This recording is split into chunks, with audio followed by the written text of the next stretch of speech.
I'm Linda Kleist, and welcome to Impact 100 Metro Detroit TV show Cultivating Transformation Together. Impact 100 has chapters throughout the country where each year 100 women donate $1,000 each and together award a $100,000 grant to a nonprofit in their community.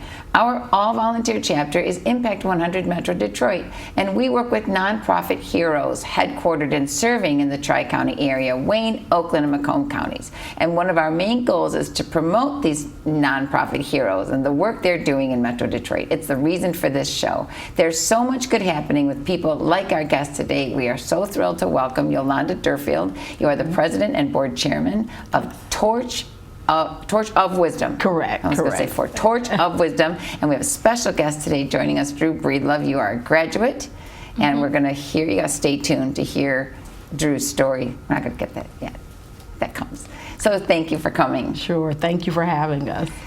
Torch of Wisdom was just a conversation started around some sorority sisters talking, right? Correct. And then they took action. So can you give us a background, the history of Torch of Wisdom? Sure. The Torch of Wisdom Foundation, we actually celebrated our 25th anniversary last year. And oh no, it's so exciting because the women that you spoke about, members of Delta Sigma Theta sorority, Southfield Alumni chapter, there were 5 women that thought about wanting to expand our public outreach to the community, and particularly in the areas of scholarship, cultural arts, and community enrichment.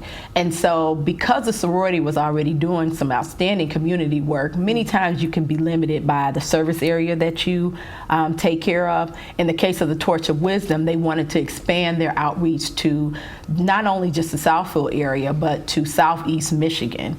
And then we were targeting families and youth in the low to moderate income households. So in those areas of scholarship, cultural arts, and community enrichment, they had a greater vision that maybe one day we could own our own facility. And with that facility, not just to do the programming and to give out monies for any of programs that are in those 3 areas I mentioned, but also we host our own programs as well. And that's some of the things we'll talk about today, is some of the programs that we also are in charge of under our programming. Yeah, you have a beautiful facility. Thank you. Yeah, Thank congratulations you. And we on continue to work for it. We have some other campaigns. We're trying to extinguish that mortgage and do some continuous upgrades so we can do more for the community. Wonderful. So funding is always a thing. We talked about that. Yeah. Yes, absolutely. We'll get back to the funding part. Okay, sounds good. So let's talk about, because we want to get to Drew's story. Sure. So the Learning Network is one of the programs, and you graduated from the Learning Network in 2016. Yes. So you want to tell us about your experience there, what it did for you, what it's about? Yes, so the Learning Network is a 6-week youth employability program. It started back in 2012 and is catered to high school students ages 16 through 19. And the program teaches professional skills such as networking, branding, and money management. So the special thing about the program that I like is they give bi-weekly checks to help with money, how to budget with money. So that was my favorite part. Of course. What I learned from the program was how to network. It's useful in college. I go to Oakland University, and I'm majoring in communications with a minor in journalism.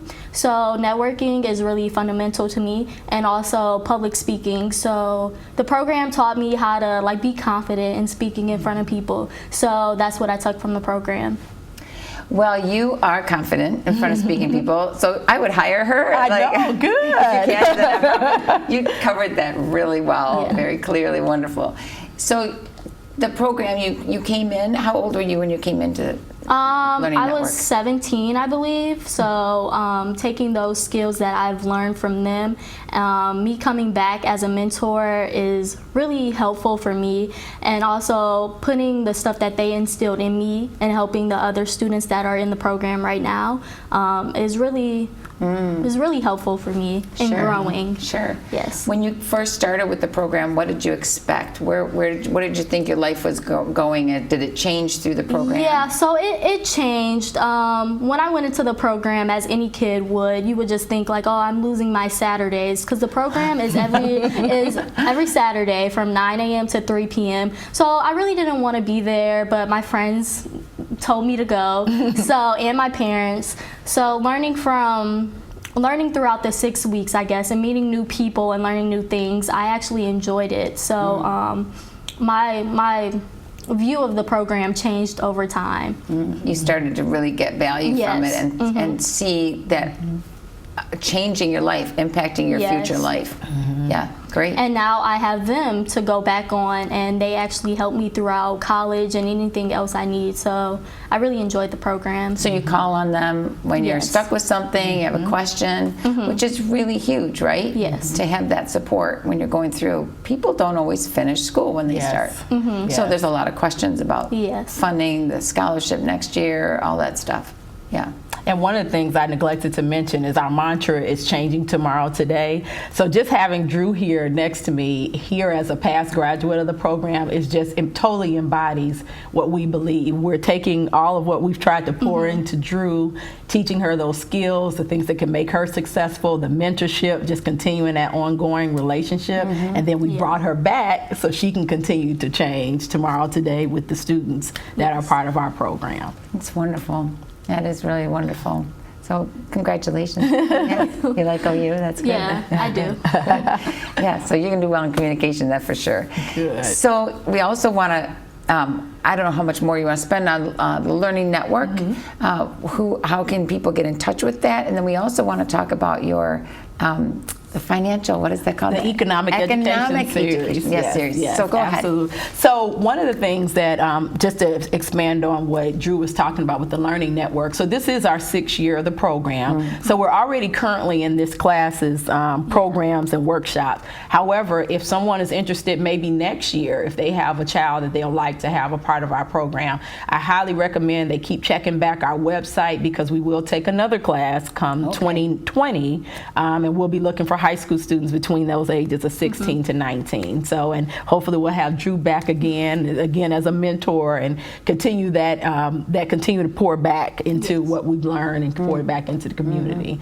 But to your question about our economic education series, so we were very fortunate, and I want to thank Impact100 for the relationship we initiated several years ago when we were also applying for your grants, is that we've also gotten the attention of other community leaders that want to pour back into our programs. Fifth Third Bank being one of them, actually recognized some of the work that we're doing on financial education and requested that we work together to create an economic education series for the next, I would say, 18 months. We were given a grant, and so there are 4 core areas that we'll be focusing on, where we're targeting youth, working adults, as well as seniors living in retirement. So we'll be focusing our attention around housing. Entrepreneurship is another key area we're interested in talking to people about. Just core financial literacy, you know, those basic skills that sometimes get really hard to balance once you start working and having families and what have you, budgeting and your credit card use and those things. Right. So those are some of the areas, and I also mentioned seniors living in retirement, because that's also a balance as well. When we always joke the expenses go up, however, the income stays stagnant when you're in retirement. So giving seniors that assistance as well. So we'll be launching that program come this fall, and we'll be taking that program all throughout the month of June of 2020. So we'll just be having a series of workshops that we'll be putting on. Many will occur at our foundation's headquarters. Some will occur off-site. So check our website, because again, we're going to be publishing those activities, and we definitely invite the community to come out and learn more. Very good. So when you say the community, you're headquartered in Southfield? Correct. We're located in Southfield. And where in Southfield? So if you can envision the 9 Mile and Losser area, so we're right off 9 Mile Road, in a very common community of Plum Hollow. It seems to be the Plum Hollow area, and we're right there in the center of it. So it's a great facility. Once we have that, we have a very nice large facility. So when we host these programs and workshops, we can accommodate anyone who's interested in participating. So that's one of the things I appreciate too about the program. You don't have the tight age. You can span that. So even looking towards seniors, so people can come and get that information. Absolutely. And go to your website to learn more about when those workshops are and how they can get access to that. Correct. So I would target, say, around August, we'll start promoting and getting those dates out there to everyone so they can start planning and allocating that time in their schedule so they can come out. And again, these workshops are free. We have the partnership with Fifth Third Bank. Also, Comerica's come in and also given some support to this program. So there'll be free resources. There'll be people there that are willing. So if you want to be a business owner one day, or if you want to just get a little bit more help balancing your finances, this is the great opportunity for people to come out and get that free education from our programming. Never ever be ashamed to get help. Absolutely. To ask for help. We all need things that we can learn, and if you're doing okay in this, or you've got an idea, you want to get better at it, or even if you know somebody who's a senior coming around, take them. Yes. If you're mom or dad and you're like, oh, I don't think they're going to have that answer. So Exactly. So we're looking forward to launching that program, which is very new for us. But again, the exposure that we've received, just working with all the community partners like Impact100 has been very helpful to us to get the attention of those fiduciaries that want to fund programs that are valuable to the community. That's so good to hear. That's one of the things that we really want to do. There's so many nonprofits are just unnoticed. It's under the radar. To bring the awareness out there and help smaller nonprofits grow to greater nonprofits and have a bigger reach, that I'm really encouraged to hear that. I'm going to pass that along. Please do, definitely. We really appreciate the work you're doing in the community. That's good. And corporate sponsors, we thank them too. So can you tell our audience, we've probably got a minute or two left, what you really need in terms of funding, or how they can fund, or volunteers? So as you know, like most charitable organizations, there are three key things we can never get away from needing. We absolutely need volunteers. Like we mentioned, this program, the Learning Network, we're always looking for volunteers that want to be speakers, that are interested in being a mentor to our youth, even possibly hosting us and bringing the youth in to see a corporate environment. We're looking for donations. I mean, we can never get enough donations for the programming that we're doing. As I mentioned earlier, we're right in the middle of our Keep the Torch Burning campaign. I think when the last time we were here, we had about 50% of our pledges established of the $325,000 we're trying to raise. We're now at 75%, and so we are just rocking and rolling when it comes to helping us achieve our goal. So we're always looking for donations to help us achieve and extinguish that mortgage, as well as start to do the upgrades on our building. And then any resources that people can offer us, any connections, grant writers and things of that sort that are available, we're looking for that as well. So those three, when I look at, from the donation to the volunteers to offering resources, our foundation's always looking for those opportunities. So that's how you can help us. Yeah. You have a lot on your plate.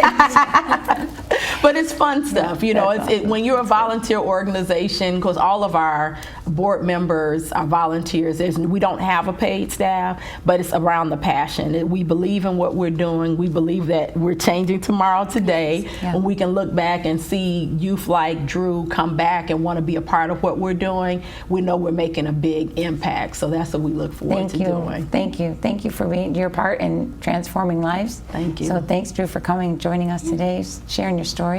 And can't wait to have you come back maybe when you're sitting in this chair. Yes, I would love that. And please visit their website. That is, again, can you tell us? It is www.towfinc.org. Okay, great. towfinc.org. Check out upcoming things. You're changing tomorrow today. Yes. And you can watch this show Monday mornings at 10:30 a.m. and Wednesday evenings 9:30 p.m. where we're introducing you to the amazing work our nonprofit heroes are doing in Metro Detroit. And please visit our website, Impact100metrodetroit.org, to learn more. You can click and join to become a member. There's so many ways you can get involved beyond your donation, sharing your skills, learning new ones together with compassionate women in your community. And if you own a business or are employed at a socially minded company, we have sponsorships available. So unite with us in cultivating transformation together and make an impact in our community for generations to come. Thank you.